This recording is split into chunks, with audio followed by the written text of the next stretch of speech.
بسم اللہ الرحمن الرحیم۔ السلام علیکم ناظرین، آپ دیکھ رہے ہیں زویا لائف ہیلتھ کیئر۔ آج ہم آپ کو استخارے میں ناکامی کی وجوہات بتائیں گے اور خاص طور پر آپ کب اور کیسے استخارہ کریں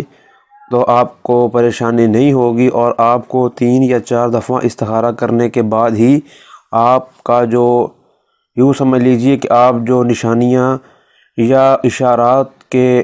منتظر ہیں وہ آپ کو مل جائیں گے۔ سب سے پہلے آپ یہ بات نوٹ کر لیجئے، کسی بھی عمل، کسی بھی وظیفے یا کسی بھی طریقے سے فائدہ اٹھانا ایسی ہی ہے جیسے کہ اس روئے ارض پر 2 انسان ہوں اور ان دونوں کو پتہ ہے کہ اس زمین کے نیچے پانی ہے، تو اگر کسی ایک کو پتہ ہے کہ وہ پانی کیسے نکالا جائے گا تو وہ اپنے عمل میں، اپنے اس کام میں ضرور کامیاب ہوگا، لیکن دوسرے شخص کو اگر یہ نہیں معلوم، لیکن اس کو معلوم ہے کہ پانی ہے، اس کو طریقہ نہیں معلوم، تو وہ اس عمل سے فائدہ اٹھانے میں بے سود رہے گا۔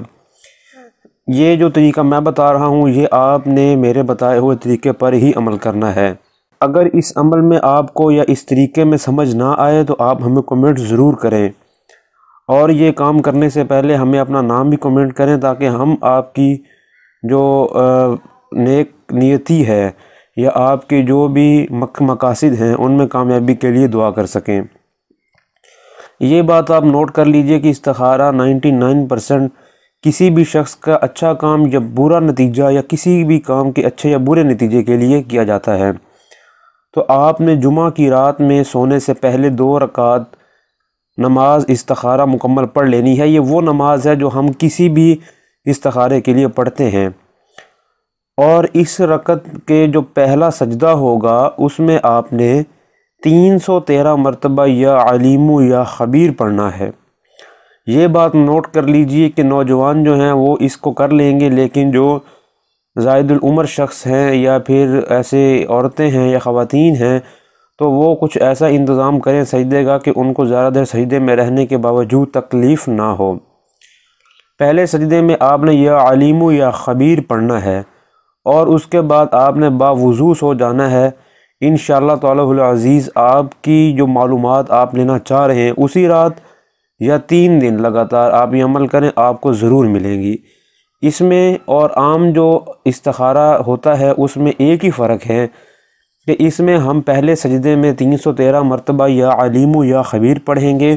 اور جو دعائے استخارہ ہے وہ تو ہم عام استخارہ کرنے کے بعد بھی پڑھتے ہیں اور اس کے بعد بھی پڑھیں گے، لیکن ایک بات نوٹ کر لیجئے، آپ کا مقصد آپ کے ذہن میں ہونا چاہیے، اور آپ یہ بات پوری یقین دہانی کر لیجئے کہ آپ گناہوں سے بہت دور ہیں اور آپ تمام کام اللہ کے بتائے ہوئے طریقے کے مطابق ہی کر رہے ہیں۔ اب یہ نہ ہو کہ انسان جو ہے وہ فحش گوئی میں، بے حیائی میں یا اس طرح کے الٹے سیدھے کاموں میں مشغول ہو اور ادھر سے استخارہ کیا جائے، تو ایسے کاموں میں جو کامیابی ہے وہ نگلیکٹیبل ہوتی ہے، اکثر کامیابی نصیب نہیں ہوتی۔ تو آپ اپنے آپ کو جو ہے وہ صراط مستقیم جس پر ہمیں چلنا ہے اس پر لگائیے، اور یہ طریقہ آپ اپنائیے۔ اس طریقے کے بعد بھی اگر آپ کو نتائج نہیں حاصل ہوتے، خدا نہ خواستہ، تو آپ ہمیں کمنٹ ضرور کیجئے۔ السلام علیکم، جزاک اللہ خیر۔